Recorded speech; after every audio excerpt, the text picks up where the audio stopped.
우리나라 땅이 엄청 넓어진 것 같아요. 여기는 이렇게 더운데 정말 실감이 안 나게 위에는 저렇게 비가 많이 온다니 그런 생각이 듭니다. 디도서 강의 오늘이 첫 번째입니다. 7번 정도 우리 이 시간에 우리 디도서가 3장으로 이루어진 짧은 서신인데요. 한 7번 정도에 걸쳐서 함께 디도서 말씀을 상고해 보고자 합니다. 디도서는 사도 바울이 그 그레데라는 이 그리스에 있는 13개 정도의 섬이 있는데요. 그 중에 하나의 섬입니다. 그 그레데 아주 아름다운 지중해의 섬이라고 합니다. 가보고 싶습니다. 그 그레데에서 목회를 하고 있는 디도에게 보낸 목회 서신입니다. 이 사도행전 27장을 보면 이 그레데가 잠시 언급됩니다. 바울이 로마로 이렇게 이송될 때에 그레데의 연안을 거쳐서 미항이라는 항구에 정박했다라는 기록이 나타나고 있고요. 우리 다음 주에 좀 더 보겠지만 이 그레데 사람들이 아주 드셉니다. 아주 드세고 강하고 그런 사람들입니다. 디도서 1장 12절을 보면 그레데 사람들은 거짓말쟁이고 악한 짐승이며 어마어마한 말입니다. 배만 위하는 게으른 뱅이라고 그렇게 악평을 할 정도였습니다. 그러니 여러분 여기 이 그레데에서 교회를 복음을 전하고 교회를 개척하고 목회를 해간다는 것이 그리 쉽지는 않을 것 같습니다. 우리가 이른바 지역마다 나름대로 그 지역 사람들의 혹은 나라마다 민족마다 특성이 있지 않습니까? 이 그레데 사람들은 그 지역의 선지자가 말하기를 옛부터 그레데 사람들은 악한 짐승 같고 거짓말 잘하고 배만 이하는 게으름뱅이라고 그런 사람들 속에 들어가서 또 그 당시 그 그리스 헬라 철학이 발달했던 그 사람들 안에 들어가서 복음을 전하고 목회를 해간다는 것은 과연 쉽지 않겠죠. 그런 점에서 볼 때 디도가 이곳 그레데에서 목회를 해가고 있다라는 것은 사도 바울이 함께 이제 그레데를 함께 교회를 개척하고 그리고 디도를 거기에 남겨두고 왔다라고 이제 보통 보거든요. 그렇다고 한다면 왜 바울이 이 디도를 그 그레데에 남겨두었을까? 왜 이 디도를 그레데에서 목회하도록 했을까라고 생각해 볼 때 디도의 성품이 아주 강직하고 또 배짱이 있고 그리고 이런 어려움 속에서도 인내하고 돌파해 갈 수 있는 그런 영적인 신앙의 내공이 있다라고 볼 수 있겠죠. 실제로 정말 문제투성이였다라고 볼 수 있는 고린도 교회, 그 고린도 교회에 바울이 편지를 보낼 때, 그게 이제 고린도 전서입니다. 편지를 보낼 때 누구를 통해 보내냐면 디도를 통해서 보내요. 근데 우리가 고린도서를 쭉 읽어보면 바울이 고린도 전서에 편지를 보내고 나서는 굉장히 마음이 불편하고 불편하다 못해 불안했더랬습니다. 왜냐하면 바울이 고린도 전서에서 엄청나게 사실은 조목조목 사실은 이제 그들의 질문에 대한 답장 형식의 편지였음에도 불구하고 바울이 조목조목 책망했거든요. 그리고 내가 너에게 다시 갈 때는 이제는 말로 하지 않고 하여튼 그런 어떤 강한 어조의 글을 보냈는데 정작 이제 그렇게 편지를 보내고 나니 디도의 손에 들려서 그 편지를 보냈는데 이 바울의 마음이 하루하루 불안한 거예요. 그러니까 그 후환이 두려워서 불안한 게 아니고 그게 이제 목회자의 마음이죠. 목자의 마음이죠. 내가 아무리 그래도 말을 너무 심하게 한 것 같아. 혹시라도 내가 쓴 그 편지 때문에 내가 한 그 설교 때문에 나는 그런 의도는 아니었지만 누군가라도 실족하거나 시험에 들까봐 바울의 마음이 굉장히 노심초사했습니다. 그리고 바울은 고린도후서에서 그것을 아주 장황하게 사실은 고린도후서 2장에서 그걸 7장에 보면 그런 바울의 마음을 많이 표현하고 있거든요. 바울이 누구를 기다릴까요? 디도를 기다리고 있죠. 근데 그런 교회에 편지를 들려 보낸다는 것은 사실 아무나 또 갈 수 없는 거예요. 디도가 배짱이 있고 강직하고 그런 사람이니까 그곳에 가서 또 고린도 교회에 바울의 뜻을 잘 전하고 또 나름 그 속에서 이 바울의 제자로서 또 동일하게 사역자로서 고린도 교회를 잘 이렇게 또 수습을 하고 그리고 이제 다시 에베소에 있던 바울에게 돌아온 거예요. 근데 바울이 디도가 와서 바울에게 바울 선생님, 바울 사도요, 너무 걱정하지 마십시오. 이 사도의 편지를 받고서 이 고린도 사람들이 사도에 대해서 마음을 많이 열었고 또 그들이 위로도 얻고 또 그 말씀에 긍정적으로 반응하고 이제 그런 소식을 이제 들려주니까 바울이 이제 살 것 같다고 큰 위로와 위안을 이 디도에게서 얻었다라고 또 기록하고 있습니다. 여러분, 디도도 디모데처럼 바울의 영적인 아들 같은 존재입니다. 이 갈라디아서 2장에 보면 디도가 헬라인이었다는 사실, 그리고 바울이 디모데는 할례를 받게 했는데 이 디도는 억지로 할례를 받게 하지 않았다라고 또 그렇게 기록하고 있습니다. 이 디도서의 기록 연대는 정확하게는 알 수 없지만 보통 AD 64년 정도 바울이 고린도에서 기록한 것으로 추정을 합니다. 이제 오늘 본문을 좀 보면요. 오늘 본문 디도서 1장 1절부터 4절은 이 편지의 서론입니다. 인사말입니다. 어느 편지와 같이 누가 이 편지를 썼는지 발신자인 바울과 그리고 이 편지를 받게 되는 수신자를 밝혀주고 있고요. 그리고 그를 향한 혹은 그 교회를 향한 축복과 문안의 인사가 들어가 있습니다. 그런데 한 가지 우리가 오늘 본문 1절부터 4절까지 읽었는데요. 조금 눈에 띄는 것은 다른 바울의 그 서신에 비해서 여기 이 디도서에서 이 또 편지가 길지도 않잖아요, 사실. 근데 여기 이 디도서에서 발신자인 바울이 자기 자신에 대해서 소개하는 그 글이 사실은 길다라는 것입니다. 다른 서신에 비해서 길다라는 거예요.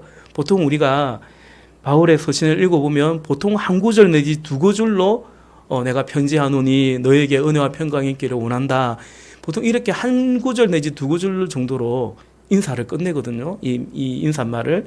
그런데 어쨌든 오늘 편지에 보면, 오늘 이 디도서에 보면 네 구절이라는 분량이 이렇게 쓰여지고 있죠. 예를 들어서 에베소서 1장 1절과 2절을 보면요. 우리 같이 한번 읽어볼까요? 같이 읽겠습니다. 시작. 하나님의 뜻으로 말미암아 그리스도 예수의 사도된 바울은 에베소에 있는 성도들과 그리스도 예수 안에 있는 신실한 자들에게 편지하노니 하나님 우리 아버지와 그리스도로부터 은혜와 평강이 너희에게 있을지어다. 네, 그냥 보통 이 정도예요. 빌립보서, 골로새서 보통 이 정도예요. 데살로니가 전서 1장 1절을 보면요. 제가 한번 읽을게요. 바울과 실로아노와 디모데는 이 편지를 쓴 사람이에요. 하나님 아버지와 주 예수 그리스도 안에 있는 데살로니가인의 교회에게 편지하노니 은혜와 평강이 너희에게 있을지어다. 여기는 이 구절이야 나중에 이렇게 성경을 정경하면서 한 거지만 어쨌든 간에 이 정도로 보통 표현한다라는 거죠. 그런데 오늘 본문에서는 1절부터 3절까지 발신자인 자기 자신에 대해서 사도 바울이 말하고 있습니다. 나는 이런 사람이다. 나는 이런 사람이다. 그렇게 말하는 것이죠. 오늘 본문을 사실 디도서 전체가 다 그런데요. 새 어떤 번역으로 읽어보면 훨씬 더 이해하기가 용이하고 쉽습니다. 우리 1절을 우리 태균 형제가 잘 섬겨주셔서 우리 위에는 개역 개정이고 아래는 새 번역으로 이렇게 준비했습니다. 우리 1절 말씀을 다시 한번 새 번역으로 한번 읽어보겠습니다. 시작. 하나님의 종이요 예수 그리스도의 사도인 나 바울은 택하심을 받은 사람들의 믿음을 일깨워주고 경건함에 딸린 진리의 지식을 깨우쳐주기 위하여 사도가 되었습니다. 아멘. 바울은 자신을 하나님의 종이고 그리스도 예수의 사도라고 합니다. 그리고 이 사도는 이런 임무를 부여받고 또 그 임무를 부여받아서 보내심을 받은 자를 뜻하는 것이 사도인데요. 바울은 다름 아닌 예수 그리스도의 사도라고 말하고 있고요.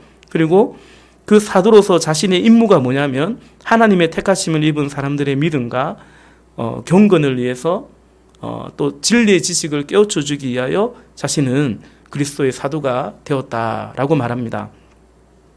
그리고 또 2절에 보면 2절도 세번역으로 보면 나는 하나님께서 약속하신 그 영생의 소망을 품고 있다. 우리 지난주 에베소서 말씀으로 따진다면 상속자의 그 영광의 소망을 품고 있다라고 말하고 있어요. 또한 3절에서는 동일하게 세번역으로 보면요, 하나님께서는 이 영생의 말씀을 이 전도를 통해서 사도들의 선포를 통해서 드러내셨는데 바로 바울 자신이 나는 바로 그 전도의 임무를 맡은 그 사도라고 한 번 더 얘기하고 있습니다. 여러분 세번역으로 가만히 보면요, 계속해서 여기서 주어가 나는이라고 분명히 밝힙니다. 바울 자기 자신 나는이라고 밝힙니다. 여러분 어떤가요? 그런 생각 혹시 들지 않습니까? 성경에서 주어는 나는이 되면 안 되고, 그죠? 성경에서의 주어는 하나님이시고 주님이셔야 되는데, 그렇게 가능하면 나는 이렇다, 나는 이런 사람이다, 그런 표현은 좀 삼가해야 될 것 같고, 또 그렇게 하지 않으면 그건 교만한 것 같고, 그런 우리가 좀 생각이, 그런 느낌이 들지 않나 싶습니다. 그런 점에서 오늘 바울이 계속해서 사실은 1절부터 4절까지 모든 구절마다 나는 그리 말하는 것은 왜 그런지 오히려 낯설고 그리고 부자연스러운 바울스럽지 않은 그런 표현이 아닌가라는 생각도 해보게 됩니다. 저만 그런 생각을 해보는 것 같기도 합니다만은 네네 그렇습니다. 오늘 설교의 제목이 나를 알다 말하다 이죠. 나를 알고 나는 이렇다라고 말하는 것 매우 간단한 것 같지만 사실은 굉장히 여전히 우리에게 때로는 질문이 되기도 하는 심오한 물음이요, 주제이기도 한 것 같습니다. 그리스 철학자의 그 유명한 말처럼 너 자신을 알라, 그죠? 이것은 나를 안다라는 것은 동서고금의 아주 철학적인 질문이었고, 더 나아가 우리 자신만이 아니라 이 사물에 대해서 명제를 그렇게 아는 것 자체가 여전히 간단한 것 같지만 깊은 물음이 되고 있습니다. 예컨대 어느 승려가 이런 얘기를 했죠. 산은 산이고 물은 물이다, 이래 말했습니다. 그 정도 말 좀 해주면 보통 분이 아니거든요. 야, 뭔가 이거 대단한 말이야. 산은 산이고 물은 물이다. 어느 목사님이 그것을 패러디 해가지고 커피 믹스는 커피 믹스다 그러더라고요. 그렇죠. 커피 믹스는 커피 믹스죠. 네, 설탕, 프림, 커피 잘 섞여 있는. 왜냐하면 여러분, 물질 세상에 우리가 살고 있기 때문에 욕망이 거쳐질 때 산이 산으로 보이고요, 물이 물로 보이기 때문입니다. 여러분, 집은 집입니다. 그렇죠? 우리나라 사람들이 정말 깨우쳐야 될 게 그겁니다. 집은 집입니다. 집은 내 재산을 불리는 정식의 수단이 아니고요, 우리가 살아야 되는, 또 내 이웃도 인간의 기본인 의식주의이기 때문에 살아야 되는 집은 집인 것입니다. 그러니까 욕망이 안 거치면 이것조차 우리가 대답을 못하는 거예요. 집이 아닌 거죠. 그래서 이미 130% 이상 주택 보급률이 우리나라, 그런데 여전히 수도권의 절반 이상은 전세나 월세에 살고 있으니 말이죠. 그래서 여러분, 내가 누군지 또 이런 사물에 대한 명제를 대해서 알아가고 답한다는 것은 간단한 것 같지만 사실은 깊고 심오한 것이기도 합니다. 여러분, 우리는 사실 어찌 보면 살아가다 보면요, 나라는 주어를 잃어버리기 쉽습니다. 나를 주장해서는 어디 버티기가 힘들잖아요. 내 생각을 주장하다가는 내 고집을 부리다가는 혹은 내 마음대로 하려다 하다 보면 직장에서 쫓겨날 것 같고 조직에서 아주 왕따 당할 것 같고 그러니 그냥 나를 이렇게 꾹꾹 눌러야 되는 그래서 아예 어쩌면 나를 그냥 잃어버리고 잊어버려야 되는 것만 같은 그런 아픔 속에 어쩌면 현대인들이 살아가기도 합니다. 더욱이 성경에서도 그죠. 이 나를 성경에서는 뭐라고 말합니까? 자아라고 하거든요. 그 자아를 성경에서 제법 부정적인 개념으로 보잖아요. 그죠? 못 박아야 되고 십자가에 못 박아야 되는 이제 그런 개념이잖아요. 그래서 이 나라는 주어를 어떻게 나라는 이 주어를 분명 존재하고 있는 이 나라는 이 존재 주어를 어떻게 다루어야 하는가? 자칫하면 이 자아의 개념마저 우리에게는 있기 때문에 더 복잡하고 어렵게 느껴질 수도 있을 것 같습니다. 오늘 이 주제를 잠시 다루어 보고자 합니다. 사실 수요일 예배 일하시고 이렇게 또 예배당까지 이렇게 차도 막히는데 오시고 또 피곤하고 고단한 시간인데 조금 이렇게 좀 어려운 주제를 좀 어렵다기보다는 좀 생각해야 되는 주제를 다룬다는 게 좀 죄송하지만 짧게 대신에 뭐 사실 오늘만 그런 것도 아니면서 그러죠. 여러분 사실 본문에서 바울이 자신에 대해서 가장 먼저 밝히고 고백하는 것은 1절의 제일 앞부분입니다. 그죠? 하나님의 종이요 예수 그리스도의 사도인 나 바울은 이것이 사실은 바울이 제일 먼저 자신에 대해서 정의하고 밝혔던 것입니다. 이것이 바울이 말하고 또 선언하고 있는 나는이죠. 한마디로 바울이 말하는 나는은 이것은 하나님과의 관계로부터 말미암고 나는 하나님의 종이다라는 것입니다. 그리고 바울이 말하는 나는 이것은 주님이 부여하신 사명으로 규정하고 있습니다. 그래서 나는 예수 그리스도의 사도다라고 말합니다. 그러므로 여러분 바울이 발견하고 또 증거하는 이 나라는 것은 이처럼 하나님과의 관계,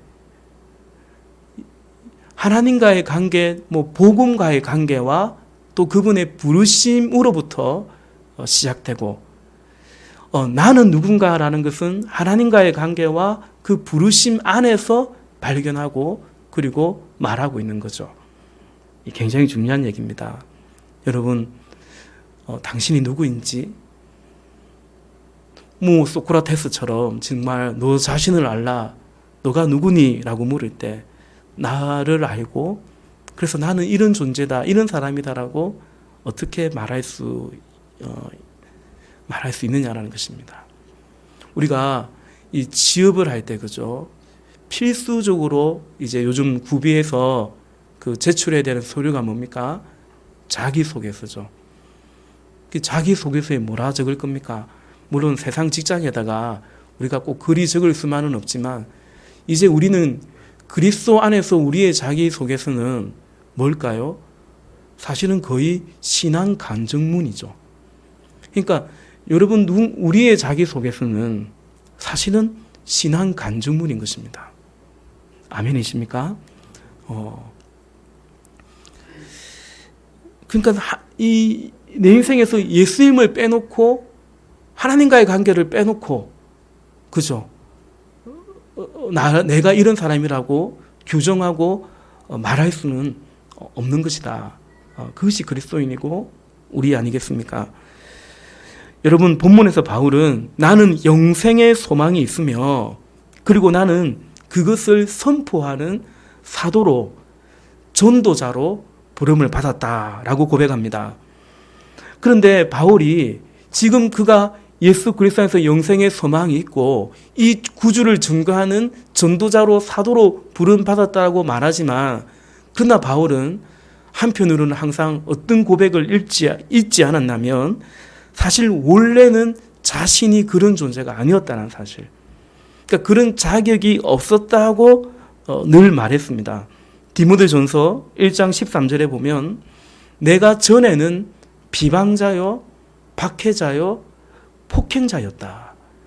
주의 교회를, 주의 복음을, 주의 이름을 핍박하고 박해했던 그런 자였잖아요. 우리가 잘 알듯이. 그리고 디모데전서 1장 15절에 보면 그리스도 예수께서 죄인을 구원하시려고 세상에 임하셨는데, 근데 나는 그 죄인 중에 개수였노라. 바울은 그렇게 말합니다. 그리고 지금 자신이 이제는 이렇게 사도로 부르심을 받았지만, 그러나 이렇게 사도로 부르심을 받은 것은 디모데전서 1장 12절에서 이렇게 고백하죠. 나를 능하게 하신 그리스도 예수 우리 주께 내가 감사함은 나를 충성되이 여겨주셔서 내게 직분을 맡겼다. 이렇게 말합니다. 내가 충성되어서가 아니라 우리 주님께서 나를 충성되이 여겨주셔서 내게 직분을 맡겼다. 이렇게 고백해요. 그리고 고린도전서 15장 8절에 있는 말씀처럼 자기는 원래 만삭되지 못한 팔싹둥이 같은 그런 자였는데 그런 나를 긍휼히 충성되이 여겨주셔서 사도로 불러주셨다라는 겁니다. 그래서 결론적으로 사도 바울이 자신의 이 존재에 대해서 그리고 자신의 인생에 대해서 어떻게 정리하고 어떻게 표현합니까? 우리가 잘 아는 고린도전서 15장 10절 말씀 가운데 이렇게 얘기하죠. 고린도전서 15장 10절 그러나 내가 나된 것은 같이 읽어볼까요? 시작. 그러나 내가 나된 것은 하나님의 은혜로 된 것이니 내게 주신 그의 은혜가 헛되지 아니하여 내가 한 것이 아니요 오직 나와 함께 하신 하나님의 은혜로라. 아멘. 그러니까 그냥 내가 나된 것은 내가 이렇게 사도로서 어쩌면 다른 사도보다 더 많이 수고도 했고 그런데 어쨌든 간에 내가 나된 것은 하나님의 은혜로다. 이렇게 고백하고 있습니다. 여러분 아까 우리 경연행제가 찬양하는데 찬양할 때 제 안에 이런 마음이 들어요. 야, 우리는 하나님의 자녀 아닙니까? 이 세상에서 이름을 좀 떨치고 그 세상 사람들 말하듯이 좀 성공하고 그래 살아가실 분도 계실 터이고 저같이 목사가 목회를 해도 큰 교회 목사가 될 수도 있을 거고 그죠? 그런가 하면 작은 혹은 정말 산골에 그런 또 목사로 살 수도 있겠죠. 저 같은 목사라면요. 그런데 이래 살아도 저래 살아도 이런 표현이 적절할지 모르겠지만 우리는 최소한 하나님의 자녀 아닙니까? 그렇지 않습니까? 예. 그렇죠. 여기에 나를 여기에서 나를 발견하고 나를 정의 내리지 못하면 그죠? 그러니까 우리는 나의 나된 것은 하나님의 은혜인 거예요. 여러분 예수님의 사랑하는 그 제자 가운데 그 변화산에서 그 놀라운 또 겟세마네 동산에서 끝까지 예수님 옆에서 기도해달라고 했던 그 3명의 사랑하는 제자 가운데 야고보가 있습니다. 이 야고보스를 쓴 야고보는 그 야고보가 아닙니다. 예수님의 동생 야고보입니다. 그 야고보가 사도행전 12장인가요? 헤롯의 칼에 단칼에 죽습니다. 그리고 베드로도 죽이려고 옥에 가뒀는데 베드로는 기적적으로 구출되죠. 제가 종종 말씀드리지만 그 야고보 뭡니까 야고보? 그렇죠. 예루살렘 교회 초대교회 분명 지도자이긴 했지만 그러나 제일 먼저 사도 중에서 순교하고 그리고 더욱이 베드로의 그런 극적인 구조에 비하면 건져주심에 비하면 야고보의 삶은 너무나 허무하게 느껴지지 않나 그런 생각을 해보게 됩니다. 근데 여러분 그렇게 베드로처럼 초대교회 기둥처럼 쓰임받는 그런 베드로의 삶이 어딘지 간에 아니면 가장 먼저 순교의 제물로 사실은 순교의 제물이 우리가 요한계시록 읽었겠지만 순교의 제물이 찰 때 그때 주님이 다시 오시거든요. 그러니까 그 제물로 제단에 바쳐진 이 야고보이든 간에 우리가 뭐라고 할 수 있겠습니까? 다 하나님의 자녀요. 주의 복음에 부르심 받은 그런 존재죠. 여러분, 이 세상도 그리고 저와 여러분 우리 모두 다 말이죠. 원래는 하나님이 지으신 그 세상이었고, 그래서 원래 세상은 그런 모습이었고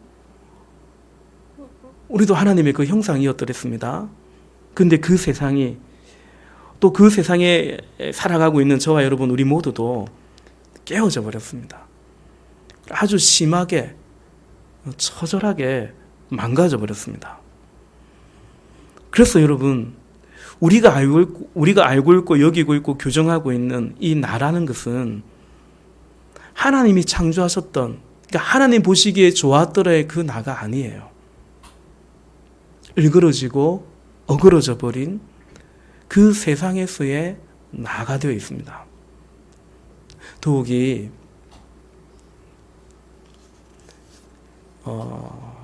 그 상대평가 속에서 끊임없이 평가당하고 살아온, 그죠?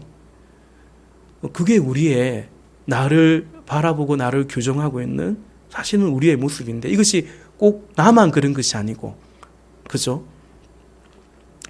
내 옆에 있는 다른 사람도 그렇다라는 것을 우리는 잘 알아야 되고, 그리고 사실은 인정해야 됩니다. 그러니까 여러분, 내가 나 자신에 대해서 자아상이 어둡다고 생각할 때 너무 속상해하지 마십시오. 그럴 수밖에 없습니다. 제가 이전교회 고등부 수련회 특강을 좀 해달라 해서 갔는데 주제를 저한테 줬어요. 자아상 그런 거였어요.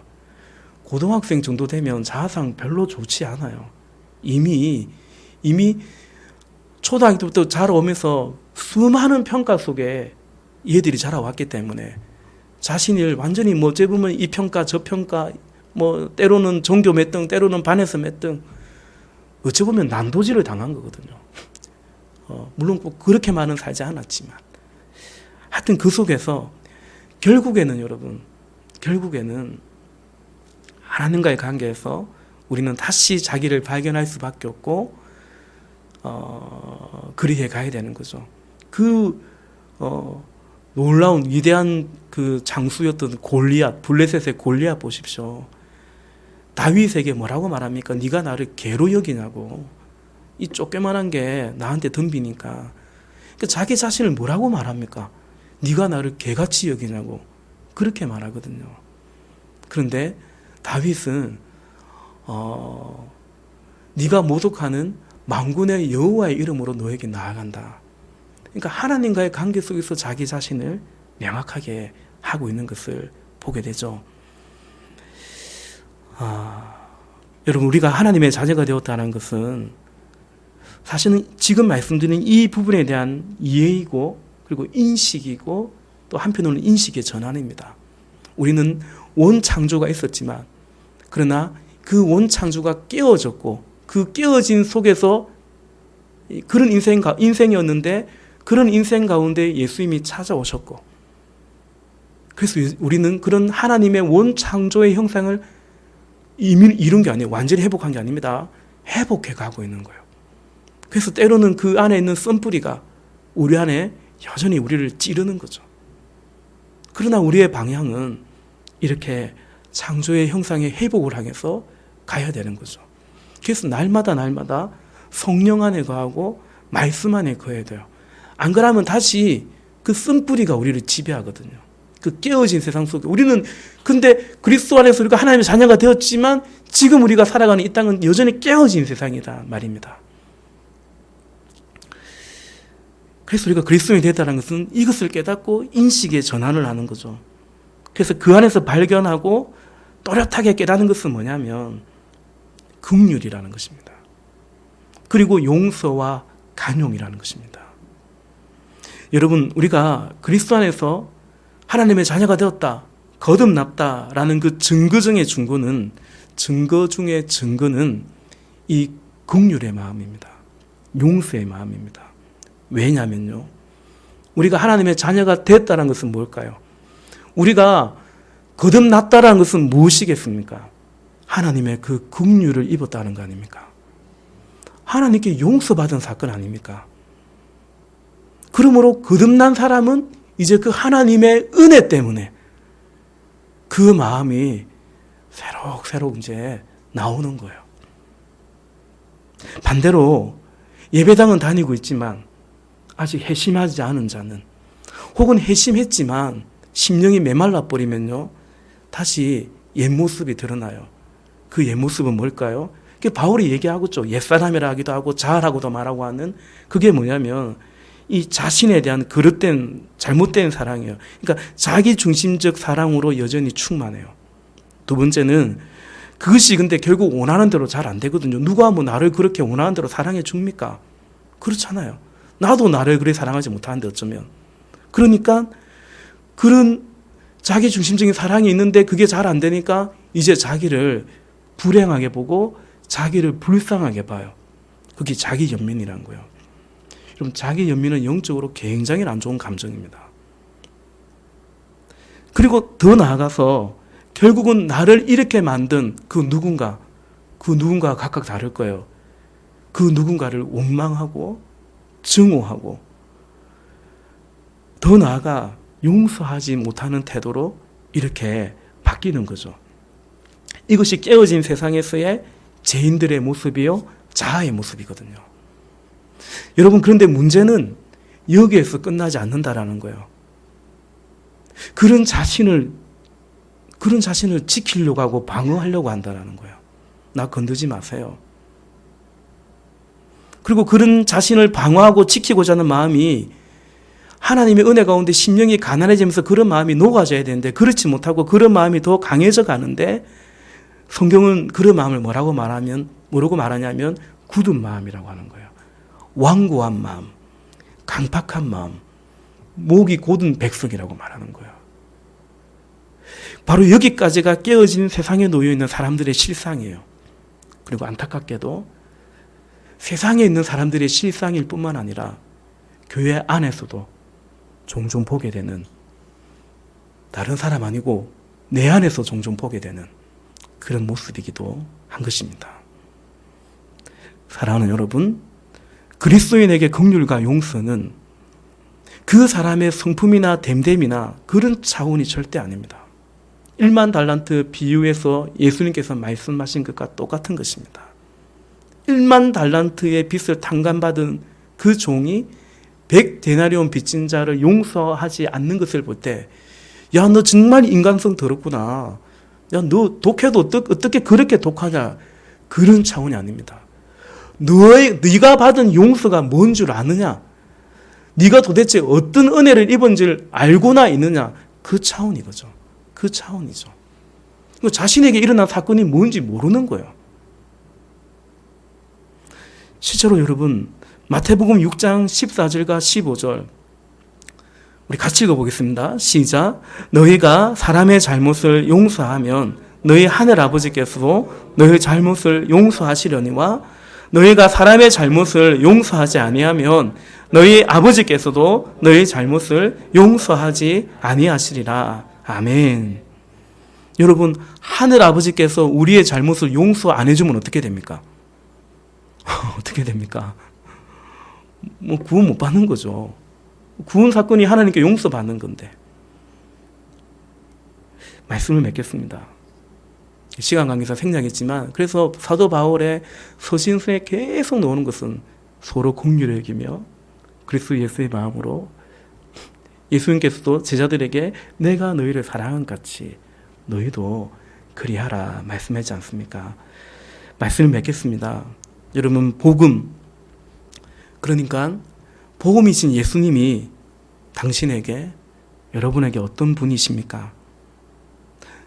우리 형제님, 자매님, 우리 가끔 그런 질문 하잖아요. 예수님이 당신에게 어떤 분이십니까?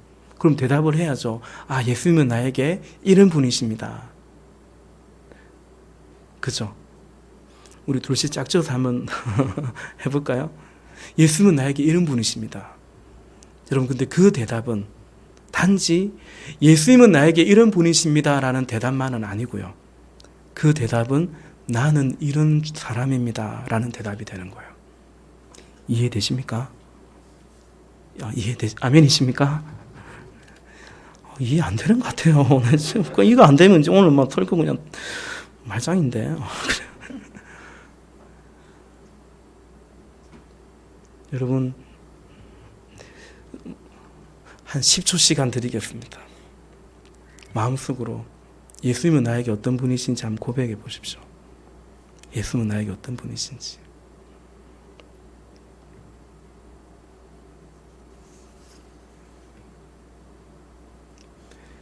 여러분, 그 고백이 나는 이런 사람이다 라는 고백하고 같은 거예요. 왜냐하면 우리는 그리스도인이기 때문에 그렇습니다. 그렇기 때문에 여러분, 우리는 복음만큼 나를 알고 나를 말할 수 있습니다. 그 말인즉 우리는 복음만큼 복음을 알고 또 복음 안에 거하는 만큼 우리는 살아가게 되는 겁니다. 4절 말씀이 그렇죠. 같은 믿음을 따라 나의 참아들 된 디도에게 편지하노니 하나님 아버지와 그리스도 예수 우리 구주로부터 은혜와 평강이 네게 있을지어다. 아멘. 그러니까 여러분, 우리 안에 필요한 게 은혜고 평강이고, 근데 그 은혜와 평강이 어디로부터 옵니까? 하나님 아버지와 그리스도 예수 우리 구주로부터 오는 거예요. 그러니까 그런 사람이 있고 다른 데서 평강을 찾는 사람들이 있거든요. 그러니까 우리는 복음의 안에서 복음에 거하는 만큼 이렇게 살아가는 것입니다.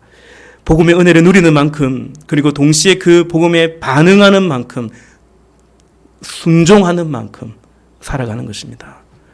그리고 그렇게 복음의 은혜에 반응하고 순종한다는 것은 깨어진 세상 속에서, 그 세상 속에서 우리를 긍휼히 여기시사 우리를 건져주신, 용서해주신 그 은혜를 따라서 살아가면서 동일하게 내 옆에 있는 그 사람을, 얼마나 그 사람도 깨어진 세상 속에서 얼마나 깨어졌고 망가졌겠어요. 그래서 그를 이제 나를 용서해 주시고 나에게 긍휼을 베풀어 주신 그 주님의 마음으로 그를 긍휼히 여기고 용서하며 살아가는 것이, 그게 복음에 반응하고 순종하고 살아가는 거죠.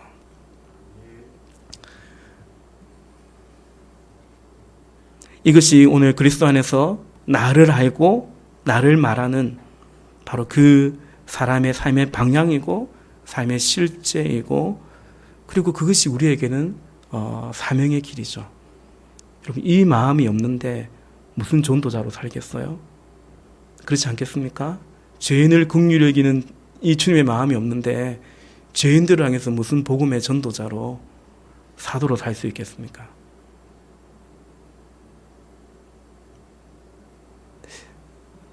당신은 누구인가요? 나는 어떤 사람인가? 이 질문이, 예수님은 나에게 어떤 분인가? 나에게 주님은 어떤 분인가? 이 질문으로 이어진다는 것이, 그리고 그 안에서 답을 찾고 또 그렇게 말한다는 이것이 얼마나 귀하고 복됩니까? 여러분, 그 은혜가 성령님 안에서 그 은혜가 더 풍성해지고 넘치시기를 주님의 이름으로 축복합니다. 우리 기도하겠습니다.